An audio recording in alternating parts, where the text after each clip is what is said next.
Welcome to the Money Tree Real Estate Investor Podcast, where we learn from real estate professionals across the industry.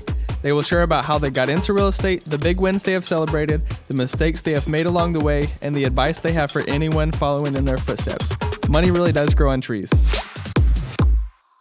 Hey guys, today I've got a good friend Cam here. He's really heavily involved in real estate and been doing it for several years now. So I'll let him go ahead and introduce himself and we'll start diving right into our commercial real estate conversation. Awesome. Hey, man, thanks for having me. Always a pleasure to see you in person or virtual today. Name is Cameron Roy. I'm in Dallas, Texas. I'm a real estate investor. I've been involved in and done a handful of multifamily projects, currently working on developing some build to rent in Louisiana and Alabama, and also developing my first garage, Class A high-end garage units up in Colorado. So excited about all that. And it's just been a fun journey so far, ever learning and ever failing, but continuing to get up and find ways to succeed. So that's a little bit about me. Definitely. So kind of what was your background and why did you get into commercial real estate? Good question. So before I even knew much about real estate, I was working in the corporate world in sales, and I did that for about 3 years. Along that journey, I learned about real estate through reading the Cashflow Quadrant book by Robert Kiyosaki. I was trying to become the CEO of the company I worked for, and I was at Barnes & Noble looking for a book that would teach me how to scale inside the corporate world, to run the company. And I just ran across the Cashflow Quadrant, and I was like, this looks interesting. And after I read that book, I was like, okay, now I got to leave the company. I can't stay here. My whole mind shift changed. And what I thought were assets and liabilities and income and debt and generational wealth and wealth building. And so I spent about a year after I read that book, learning everything I could about real estate, reading books, going to conferences. I hired a mentor who taught me everything I knew for a long time. And, really believed in myself. And so in February 2020, right before COVID was shutting everything in the world down, I talked to my wife and friends, a community group, and just thought it was a good time to take a risk and a chance on myself building something in this multifamily real estate business. And so I quit my job and started running and hustling and failing and hitting walls and getting laughed out of banks and told, yes by investors, but never hearing anything back, and money was never hitting the account. And so just through a lot of trial and error, kind of paved my way. And God was good to me in providing me just amazing opportunities with amazing people and partners. And so I've been on that journey ever since. But yeah, man, honestly, I was just a corporate guy for a while, which there's nothing wrong with that. But whenever I learned about money and with the different mindset that I was kind of availed to through Robert Kiyosaki's teachings, it changed everything for me. So but yeah, man, I just grew up in a small West Texas town, blue collar family. Dad sold cars. Mom taught fifth grade forever, and their dad's in the oil field now. And mom's still in education. Didn't come from wealth. I had two successful grandfathers who were entrepreneurs. One in the car business, and then another one in cotton gin fan manufacturing. And just kind of growing up with a family of entrepreneurial spirited people. Some in my family gave that to me as a young kid to see the benefits and the lifestyle of, owning your own company, working for yourself. And granted, what my grandparents were doing is different from what I'm doing, but just how awesome it was to grow up with those two grandfathers who blessed me and my family immensely and loved on us well and showed us a life of entrepreneurship. And it's not easy, it's hard, but it's definitely something in me, and something I enjoy doing today. So came from that neck of the woods with those kind of that family of origin, and here I am now. It's pretty cool. So it sounds like you're kind of doing a hybrid approach. So you're an active partner, and then you're also a limited partner in certain deals. So why do you take that kind of two street approach? Good question. I am a passive investor, an LP as well. I'm an LP in deals that are not my own. I'm an LP in deals that are my own. Because I believe that this is the best place to grow your money and wealth and afford you all the tax benefits that investing in a product like this affords. When my wife and I first had some liquidity to invest inside of a real estate deal, I was still kind of learning about the business. So I didn't know enough yet to be remotely anything active as a GP.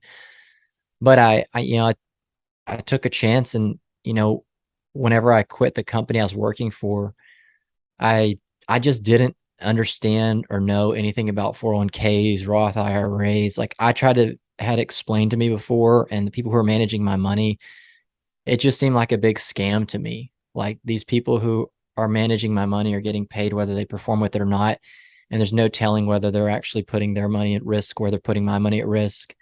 And there was just no aligned interest. I never shook these people's hands. I didn't know who they were. They worked for some company. I didn't. And so as I was just fleshing all this out, I was like, this just seems crazy to me. This seems like people were just blindly throwing their money somewhere that hopefully some person they have no personal relationship with will perform with that money so that in 40 years they can then retire and draw 3% from a lump sum. Hopefully it doesn't run out before they die. I was like, this is just so crazy to me. And it's bananas that it's normal. So I withdrew my entire 401k and took the 30 or 35% tax hit for early withdrawal. And I was great with it, even though it hurt a little bit. Moved it right into some an investment opportunity as my first LP. And dude, just been reaping the rewards of that ever since. The money's growing, the cash flow comes, the tax advantages hit through K1s and depreciation. And so the reason I passively invest too is because this is the place I am counting on and banking on and betting on that will create generational wealth for myself and generations to come. Definitely. Yeah. And I think we're on the same page as far as, hey, like we want to create the generational wealth for our family, but we also want to be able to help other people financially. I mean, we give a lot of our time, we're serving, whether it's with kids or people our own age, just mentoring. And I think it's just so cool to have that opportunity through real estate to be able to give back to other people financially as well. Yeah. I mean, what does it profit man to gain the whole world and lose his soul? And one of the best ways to not lose your soul is to continually give of yourself to other people. And so I would love to have so much money to where any check needed, my wife and I can write, not to boast or gloat in what we've done, but to just bless. Like, my wife and I aren't wealthy at all, but we've been generous in our lives. And we've been not generous where we should have been sometimes, but I could tell you there's no better reward than generosity. And so the more I can increase that, the frequency of it, the amount of it, the more I want to. So I would love to send kids to college. I tell my wife, I want us to be the family that whenever the church is taking a mission trip, all the kids know to come knock on the Roy's house because we're just wildly generous and want to fund the whole trip for everybody, kids, staff, volunteers included. And I would love to be in a place financially one day where, we can do that for people who need money, who want money, or could be blessed by random things like pay for a house for a single mom. I would just love to go do that. Definitely. No, I love that so much. And I definitely think that I have some of those same long-term goals as well for just branching out and being able to give back to other people. Passive investors in real estate are able to receive a check every month. Some people call that mailbox money. We say money really does grow on trees. Visit the website at biggerpictureholdings.com, where we have a ton of free resources to help you learn more about planting your very own money tree. So you mentioned something earlier. You talked about the tax advantages of investing in real estate. And I think, what the wealthy people have figured out is there are a lot of tax advantages. So can you tell us a little bit more about cost segregation and how that whole situation works, and how you can actually benefit from deferring taxes? Yeah, I mean, the best thing I could point you to is Tax-Free Wealth by Tom Wheelwright. That's Robert Kiyosaki, personal CPA. He's awesome, and that book explains all of it, really, like how to grow wealth without paying taxes. A lot of people who are ignorant, and I don't mean stupid, I just mean they're uneducated, think that this is a crime. But the tax law and tax codes were written to incentivize people to pay no tax. A lot of ordinary people think that, these are written just to rip people off. No. If you read it carefully and understand it, you'll realize that it incentivizes people to do things that avoid taxes, like taking on the risk that the government doesn't have to provide housing and jobs. And if you so happen to do that or participate in that by putting your money up at risk for those things, you get a nice reward from the government. And, one of the biggest ones that Donald Trump did whenever he was in office, love him or hate him, this was a great thing he did, accelerated depreciation. And so, if you buy a property or you're a part of a property as a passive investor, things wear and tear, roofs, carpet, countertops, parking lot, garages, everything wears and tears, and you can write all that off.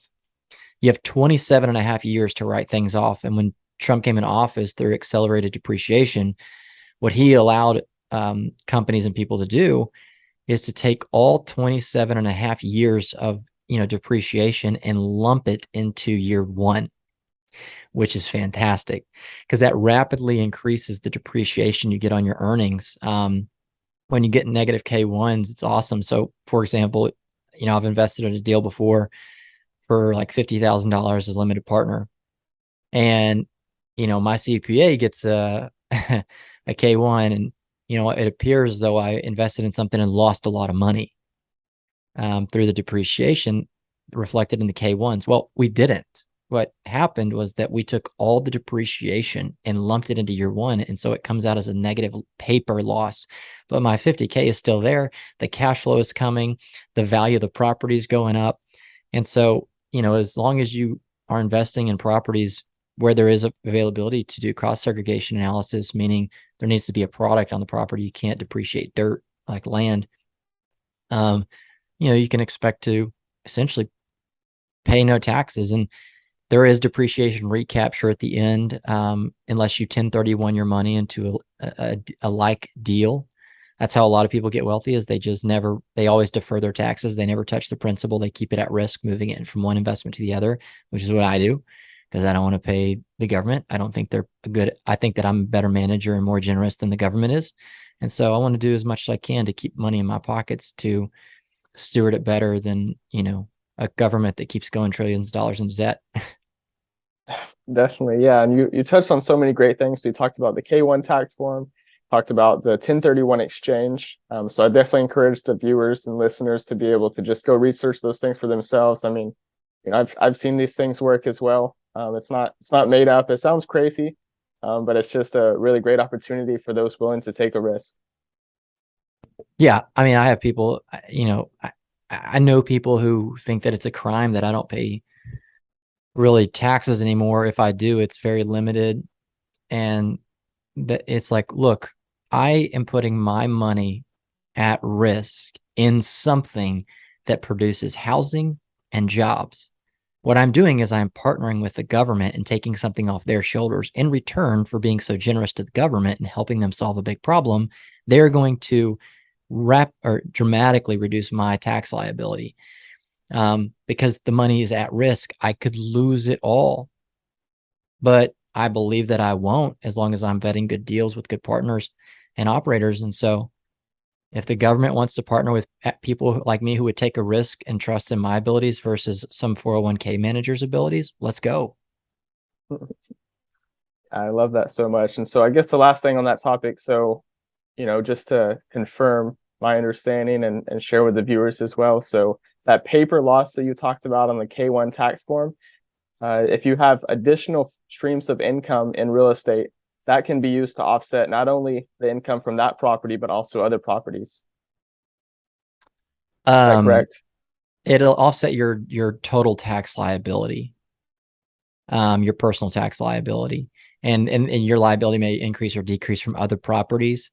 But it just goes against your personal liability or your company's liability, however you're investing, whatever your entity you're investing through, yourself or some company.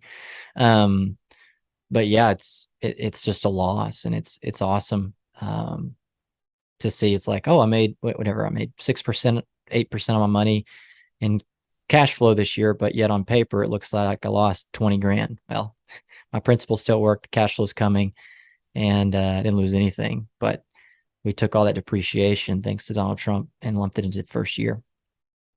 That's really cool, man. And it sounds like you're on a really good journey. I really appreciate you having you as a guest, and excited just to hear more about what you got going on in the future. Likewise, my friend. All right. Thanks, man.